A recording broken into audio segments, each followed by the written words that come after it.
जब ये बात हम लोगों को मालूम हुई तो तशवीश हुई कि भाई एक तरफ़ा कार्रवाई हो रही है, कम से कम ऐसा हो कि दोनों फरीक अगर मुजरिम हैं, हम ये नहीं कहते हैं कि मुजरिम को बख्शा जाए, लेकिन दोनों तरफ के जो मुजरिम हैं उनकी गिरफ़्तारियाँ होना चाहिए।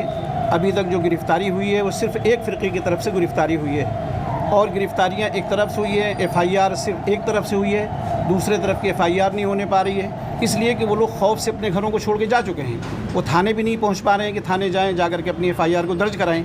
तो इस सिलसिले में हम जमीयतुल उलमा का ये वफ़द आया हुआ है, DM साहब से मिलकर ये कहने कि साहब हम लोगों को भी इसका मौका दिया जाए और कम से कम जो लोग वहाँ पर गांव के अंदर हैं उनके दिलों के अंदर से खौफ निकले और निकल करके उसकी भी FIR मुसलमानों की तरफ से भी होनी चाहिए, दूसरे समुदाय की तरफ से।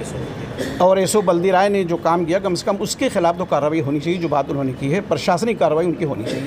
DM साहब ने क्या कहा? DM साहब ने इसकी कहा कि साहब आपको आश्वासन दिया है, पूरा यकीन दिलाया है कि किसी के साथ नाइंसाफ़ी नहीं होगी, हम पूरी कोशिश करेंगे कि इस काम को हम आप लोगों को दें।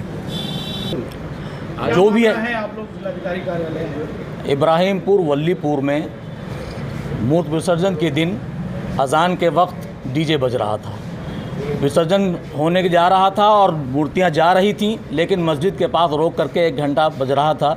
तो उस पर लोगों ने कहा कि भाई यहाँ से आगे कर लो और हम लोग नमाज़ पढ़ लें। नमाज़ पढ़ने के लेकिन कोई माना नहीं, उसी वक्त बात शुरू हो गई और आपस में तू मैं हुई, फिर पथराव शुरू हो गया और मामला बढ़ गया।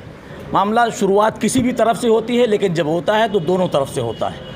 उसके बाद मस्जिद की चटाइयाँ जलाई गई, मस्जिद की टोटियाँ तोड़ी गईं, मदरसे में नुकसान पहुँचाया गया और फिर प्रशासन गया। हम उसकी भर्त्सना करते हैं, प्रशासन ने काम किया और प्रशासन के जाने के बाद बहुत ही मामला पुरसुकून हुआ, सब कुछ हुआ। लेकिन अब जो कार्रवाई हो रही है उसमें 51 लोग जो हैं वो सारे के सारे मुस्लिम हैं। अज्ञात में भी लोगों को लेकर के अरेस्ट किया जा रहा है। दोनों तरफ से कार्रवाई होनी चाहिए। हम इंसाफ चाहते हैं, हम चाहते हैं कि जब मुस्लिम दोनों हैं तो दोनों को अरेस्ट किया जाए, दोनों को जुद सज़ा दी जाए, एक तरफा कार्रवाई ना हो। यही मुतालबा लेकर के हम DM साहब के यहाँ आए। DM साहब के अंदर बोला कि जो वहाँ कैसो है वहाँ पर मतलब सबको धमका रहा है, क्या धमका रहा है? नहीं, उनका तो भाषण बाकायदा मोबाइल पर है और उन्होंने खुलेआम पारा बाज़ार में जो भाषण दिया है कि ना आप कमज़ोर हैं ना प्रशासन कमज़ोर है, हम मिट्टी में मिला देंगे और बुलडोज़र चलवा देंगे, ये जुमले हैं उनके। तो ये जुमला प्रशासनिक अधिकारी का नहीं होना चाहिए। इस तरह से अगर इंतज़ामिया के अफराद जो सुरक्षा की जिम्मेदारी जिनको दी गई है वो इस तरह से बात करेंगे तो सुरक्षा कहाँ रहेगी। उसला किया, पारा बाज़ार में भी दुकानें तोड़ी गई, ट्रैक्टर जलाया गया, तोड़ा गया, थ्रेसर फेंका गया, ये सब हुआ। कारी भीत में उसके बाद हमला